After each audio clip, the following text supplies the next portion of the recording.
चश्मे हाल से तसव्वुर कीजिए कि 1935 ईस्वी का साल है। एक चरवाहा अपनी भेड़ बकरियों के रेवड़ को हाँकता नौकीली पहाड़ियों पर चढ़ाई चढ़ रहा है। उसका पैर फिसलता है और उसकी टांग पर एक पत्थर की रगड़ से मामूली सा जख्म आ जाता है। कुछ दर्द और खून बहने के अलावा चरवाहा इस जख्म को ज्यादा संजीदा नहीं लेता और अपनी रोजमर्रा की कार्रवाई जारी रखे हुए है। दूसरे दिन चरवाहा तबीयत में सुस्ती, कमजोरी और सर दर्द महसूस करता है। तीसरे दिन चरवाहे को बुखार आन लेता है। चौथे दिन उसकी सेहत ऐसे रूबा जवाल है कि उठना मुहाल है। उसके घर वाले उसे मकामी हकीम के पास ले जाते हैं। मुआलिज कहता है कि खून में जहर भर गया है। तब इन्फेक्शन के लिए यही इस्तेलाह इस्तेमाल होती थी। कुछ दवा तजवीज़ की जाती है। बाकायदा इस्तेमाल के बावजूद चरवाहे की सेहत रोज़ बरोज़ बिगड़ती जा रही है। चरवाहे के अकाबिर उसे करीबी शहर के अस्पताल ले जाते हैं, जहां मुसलसल 3-4 दिन की कोशिशों के बावजूद चरवाहा जाँ भर नहीं हो पाता और इस जहान फ़ानी को खैरबाद कह देता है। 1943 ईस्वी से पहले के दौर में ऐसे वाक़यात हर रोज़ देखने में आते थे। किसी भी शख्स के लिए ये कोई राज की बात नहीं कि मामूली इन्फेक्शंस रोज़मर्रा ज़िंदगी में बिलअमूम जानलेवा साबित होते थे। गर्म इलाकों में ज़्यादातर मैदे और आंतों के इन्फेक्शंस जैसे डायरिया और डिजेंट्री वगैरह वजह अमवात थे, जबकि सर्द इलाकों में इसके बरक्स छाती और फेफड़ों के इन्फेक्शंस कब्ल अज वक्त अमवात का सबब रहे। और कौन नहीं जानता कि अमराज नवाबा यानी कि जिनसी अमराज मसलन सिफिलिस, गनरिया ना सिर्फ वजह शर्मिंदगी रहे बल्कि मुआशरे के उमरा के लिए बाली उम्र में ही अगले जहान को रवानगी का सबब बनते थे। अमूमी तौर पर यह सब बैक्टीरियल इन्फेक्शंस थे। इस दौर को आप दौरे कबल एंटीबायोटिक यानी कि प्री एंटीबायोटिक एरा कह सकते हैं।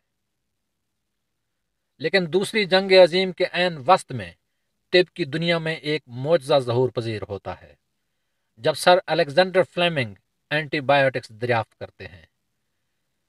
पेनिसिलिन वो पहली एंटीबायोटिक थी जो पहले मरीज के लिए इस्तेमाल की गई।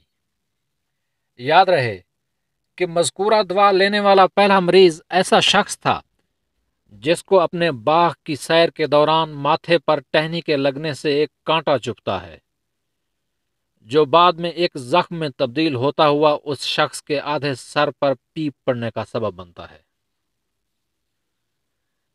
ये दरियाफ्त इंसानी जिंदगी और सेहत में एक इनकलाब का पेश खैमा साबित हुई। बैक्टीरिया की वजह से तमाम इन्फेक्शंस पर काबू पा लिया गया। जंगों और हादसात में जख्मियों की जानें बचाने का नेक काम शुरू हुआ। इन्हीं अद्वियात की बदौलत ही इंसान हर किस्म के जिस्मानी ऑपरेशंस का मुतहम्मिल हो सका। मगर इंसान ने अपनी बेवकूफ़ी की बदौलत सिर्फ 75 साल के अरसे में इस अजीम दरियाफ्त की वो नाकदरी की कि आज ये दवा एंटीबायोटिक इंसान की मज़कूरा बीमारियों पर काबू पाने की सलाहियत गंवाती जा रही है। इस वक्त बनी नौ इंसान दौरे बाज़त एंटीबायोटिक यानी कि पोस्ट एंटीबायोटिक एरा में कदम रख रहा है। ऐसा क्यों है? खराबी कहाँ है और इसको कैसे सुधारा जाए?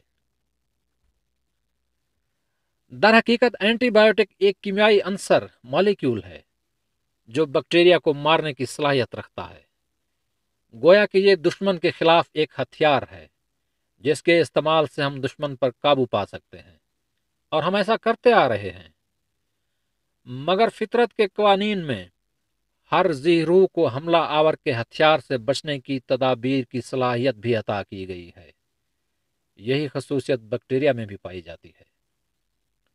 वो इस कीमियाई हथियार को समझने में कुछ वक्त लेता है ताकि हथियार के बुनियादी मैकेनिज्म को समझते हुए उसके मुताबिक दिफाई रद्द अमल अपना सके। याद रहे कि बैक्टीरिया अपने दिफा को मजबूत करने की सलाहियत अपनी अगली नस्ल को मुंतकिल करते हैं, और ये अगली नस्ल अपने अजदाद की निस्बत इस हथियार से निमटने की बेहतर सलाहियत रखते हैं। और एक वक्त आता है कि आपका यह हथियार यानी एंटीबायोटिक्स आपके दुश्मन यानी बैक्टीरिया को शिकस्त देने में नाकाम रहता है। इस कैफियत को एंटीबायोटिक रेजिस्टेंस कहा जाता है। یہاں یہ بتانا ضروری ہے کہ پہلی اینٹی بایوٹک کی ایجاد کے صرف 3 سال بعد ہی یہ کیفیت مجموعی سطح پر دیکھی جا سکتی تھی، یعنی کہ اس دوا کی پہلی نسل فرسٹ جنریشن اپنی دریافت کے تیسرے سال ہی اپنا اثر معدوم کر چلی تھی۔ اسی طرح مشہور زمانہ اینٹی بایوٹک وینکومائسین 12 سال کے عرصے میں ہی اپنا اثر کھو بیٹھی تھی۔ اس دوا کے بے جا استعمال نے نوع انسانی کو اس مقام پر لا کھڑا کیا ہے کہ اس وقت دنیا میں بے شمار ایسے مریض موجود ہیں جن پر اینٹی بایوٹکس اپنا اثر نہیں رکھتی، کیونکہ ان کے جسم میں موجود بیکٹیریا اپنی قوت مدافعت کو اس حد تک مضبوط بنا چکے ہیں کہ اب اس ہتھیار کی جدید ترین شکل فورتھ جنریشن اینٹی بایوٹک بھی ان پر کچھ اثر نہیں کرتی۔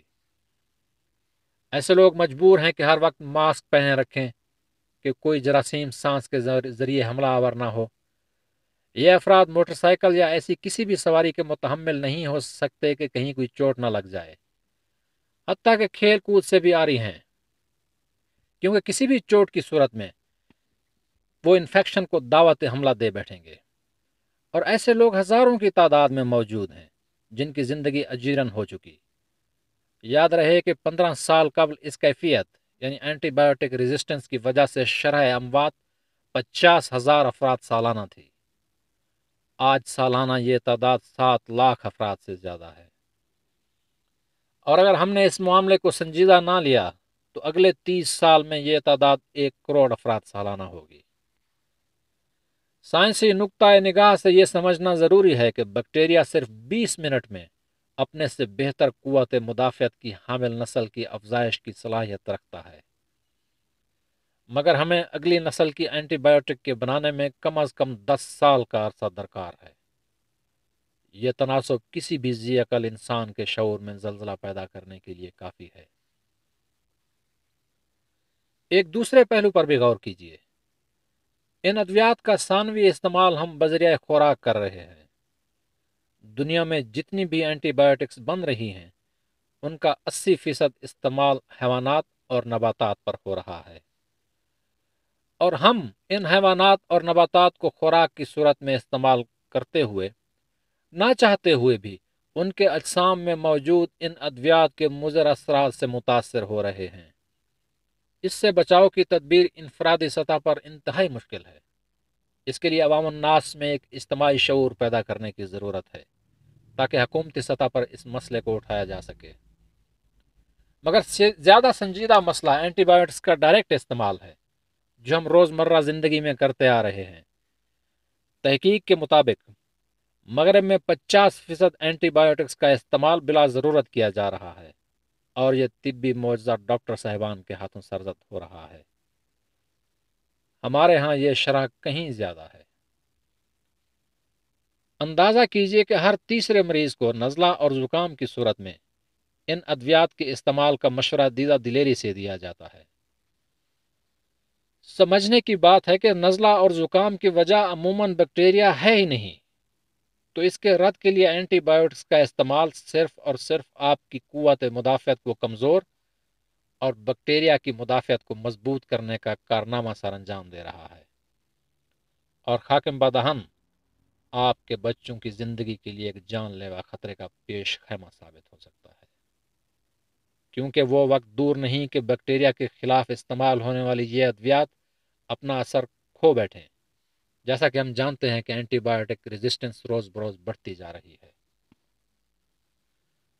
ہم اپنی آنے والی نسلوں کی صحت کے امین ہیں، اور ہمارا فرض ہے کہ اس خطرے سے نمٹنے کی تدبیر کی جائے۔ ان ادویات کا استعمال صرف انتہائی ضرورت کے وقت کیا جائے۔ ہر طبیب کو چاہیے کہ ان ادویات کے استعمال کے مشورہ سے پہلے 100% یقین کر لے کہ یہ واقعی بیکٹیریل انفیکشن ہی ہے، اور اس میں بھی زیادہ سے زیادہ 3rd جنریشن اینٹی بایوٹک کا استعمال کیا جائے، بلکہ ہو سکے تو 2nd جنریشن کا۔ یہ ایک عالمی مسئلہ ہے، مگر اس پر ہر شخص کو اپنی ذمہ داری نبھانی ہے، ورنہ ہماری نسلیں صرف تاریخ کے اوراق میں پڑھا کریں گی کہ کسی دور میں انسان بیکٹیریا سے بچاؤ کی تدبیر جانتا تھا۔